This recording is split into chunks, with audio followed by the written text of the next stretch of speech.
this is my first video.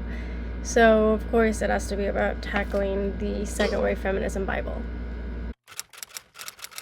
I just finished reading The Second Sex by Simone de Beauvoir. I think that's how you pronounce her name. I've been reading this book for months, literally.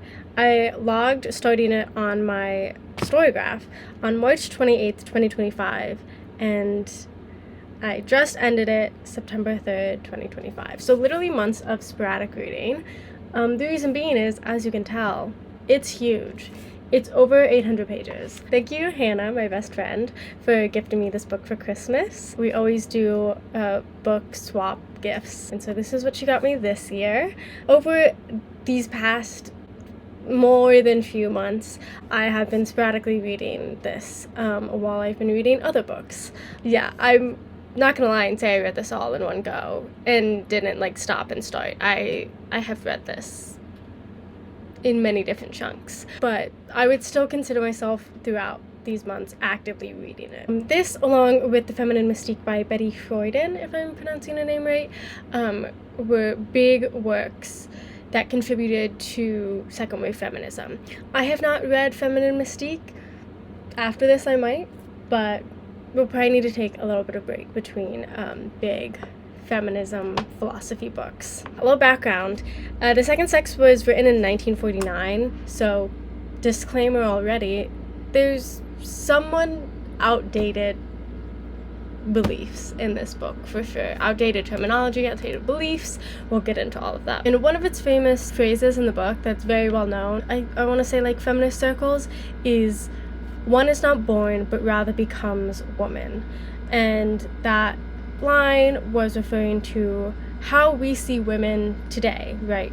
Today, 1949, and I think still holds up to today. The reason it is called The Second Sex is because de Beauvoir states that women are considered othered, that man is viewed as superior, as the one, and women are below him and other. And that is why we are the second sex in today's world. Something really interesting that I found in the translator's note, because I'm always reading the foreword and the translator's notes and the introductions and all that kind of stuff in any book. One of the things that the translators brought up, who are both women, was that it has been translated into English before, but it's been translated by men who would take things out or really undermine de Beauvoir's work as a philosopher, because that's what this book really is. Philosophy about women, about feminism, right? And so male translators would take those things out, wouldn't find them as important. There are some very wordy paragraphs in this book, for sure. Sometimes I would find myself trailing off and being like, I don't know what this last paragraph that I just read was about, and if it's important. And so those are examples of things that male translators would probably take out. But I appreciate that these translators kept them in. I don't trust a man translating women's work. In fact, even men's work, I prefer women translators. That was really interesting to read upon before even starting de Beauvoir's actual work. It was just in the translator's note. So that being said, I will support and read all 800 pages, even if some of it doesn't make sense, because the woman had been censored before. So this complete translation of The Second Sex has 2 volumes, Facts and Myths and Lived Experiences. I personally found Volume 1, Facts and Myths, more interesting because it talked about the history of women and how women were treated and the historical lens and perspective of women and men. Volume 2 gives more modern examples, and again, by modern, it's 1940s France modern. So there wasn't as many, to me, facts. I like the factual things. I like the historical analysis. Not to say that the second volume isn't as good. I think you need both, right? It's a philosophy book. You need to examine the past, examine the present, and then how we go forward.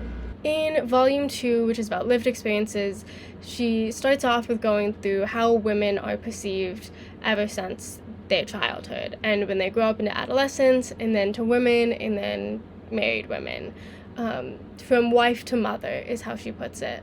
And she also talks about women's situation, especially when it comes to social class and economic class, and how that hinders women so much if you are not economically free. And she even talks about modern ways, again, modern in 1949 ways, of how women try to break out of the patriarchy, but really it's still just like upholding the patriarchy and inner misogyny. While I was getting to the end of this 800-page philosophy book, one of the questions that came to mind was, what would it be like to read The Second Sex, this book, by someone who hasn't decentered men? I can proudly say that I constantly decenter men. So, and this isn't a blow to people who haven't decentered men. It is really hard. Luckily, I'm not attracted to them, so it makes it so much easier. But especially in the second part, and especially when talking about being a wife and a mother, or just being a woman in love, obviously, de Beauvoir doesn't like straight up say you can't love a man and be equal to him. Like, she's like, there are ways that marriage and love can be equal and beneficial to both partners. But it's a fine line. And as a woman, there are going to be some harsh realities you have to face when it comes to relationships. If you really want to be in a truly equal relationship. With this being written in 1949, obviously a big question that I think a lot of modern day feminists probably wonder is it worth reading this book? Like I mentioned before, there are some outdated bits about this piece of work. One, straight up the bat, it's not intersectional. Simone de Beauvoir was a white woman in France. She was privileged in that way and in other ways. She like briefly touches on Black people in America and Jewish people, but only in relation to women and women's struggles, right? It doesn't often she's not talking about Black women, you know? She's not talking about women of color. She's not talking about trans women. In Volume 2, Lived Experiences, in Part 1, which is titled The Formative Years, there is a chapter called The Lesbian. And it talks about very typical lesbians, often talking about lesbians who portray masculine traits. Literally, on page 432, according to Jones and Hensnard, lesbians mostly fall into two categories: masculine lesbians who try to act like men, and feminine ones who are afraid of men. Only two types of lesbians, masculine ones and feminine ones, who either act like men or are afraid of them. I am neither. And my annotation that I wrote literally just says, wrong. She mentions stuff about like a fake penis, like lesbians want a penis. She talks about like mommy issues, because all lesbians have mommy issues. At the very end, on the last paragraph, she says, in truth, homosexuality is no more a deliberate perversion than a fatal curse. And I was like, yes, in my annotations I wrote like, yes, it's not a choice, but it's a bad metaphor to call it a curse. So like she was getting somewhere. She was getting somewhere, then she stopped. She just didn't go further. So there's that. Obviously, a whole chapter of being problematic towards queer women. We acknowledge that, and we take that with a grain of salt. To combat some of the outdated terms, stereotypes, and ideas that she still held, there are some, what even today would be like seen as liberal ideologies. She talks a lot about abortion. In America at that time, abortion was becoming more legal in the United States. Look how far we've come. She does highlight very much how abortion is important for any woman, regardless of marital status, and says that it should be safe. Another example is the first chapter in Volume 1, Facts and Myth, is about biological data. And she talks about biological differences in men and women when it comes to sex. She doesn't really use the word gender or anything, and I think this is deliberate that she does talk about it in terms of saying the male sex, the female sex. And she talks about how, yeah, there are differences, but that doesn't mean anything. In a sort of like, and she's not transphobic about it. I don't even know if she knew trans people like really existed. But when I read it off the bat, I was like, wait, this isn't transphobic. Or as transphobic as I thought it would be. So that's a plus. That she's not like openly transphobic. And now is the unfortunate time where with any classic philosopher or novelist or anybody of importance, we have to talk about their problematic behavior.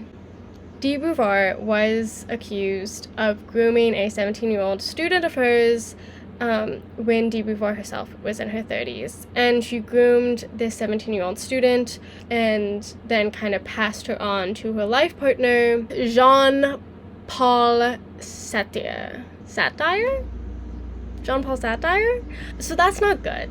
That's really not good. And I acknowledge that the writer of the second wave feminism Bible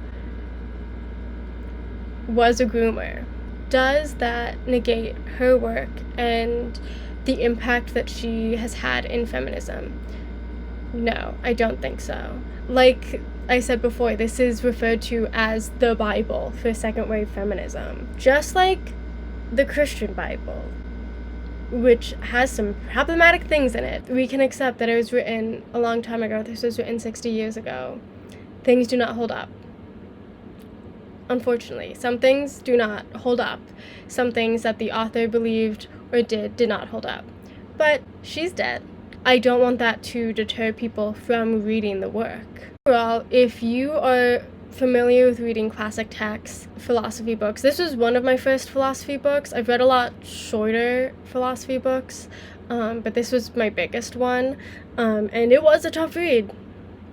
Like I said, it took me months, and so this is not like a beginner's book. This is not a beginner's feminism book either, right? I have read other feminist texts and books that are easier to read, obviously more modern and updated. But I think that this is a good look into where we were and how far we've come, or how far we haven't come. Almost 60 years since this book has been written.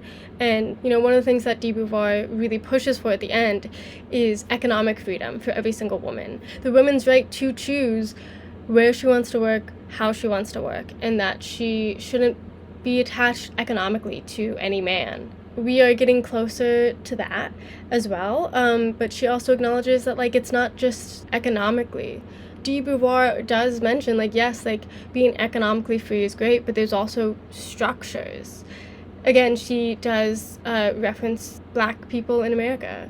You know, this was right before the Civil Rights Movement when she published this in France, but she mentions that slavery might have been abolished, but that doesn't mean that they're automatically equal. Sure, they can make money now and they're not slaves, but that doesn't mean that they're getting the same chances to make money. And past making money, what are the societal norms and expectations for Black people? And she brings that up as a way to talk about women's struggle too. And she of course talks about, it's like, you can't, the fight for Black people's freedom and equality, it will also help women's freedom and equality. So I think it's worth the read if you have already read feminist literature, if you have read philosophy books. Do not make this your first ever feminism book that you read. Definitely read more modern ones that talk about intersectionality and have updated terms, and then maybe after you read a couple, go back to this and compare, and see what we were fighting for then and what we're fighting for now, and see how far we've come, but also how much farther we have to go. Okay, that's all.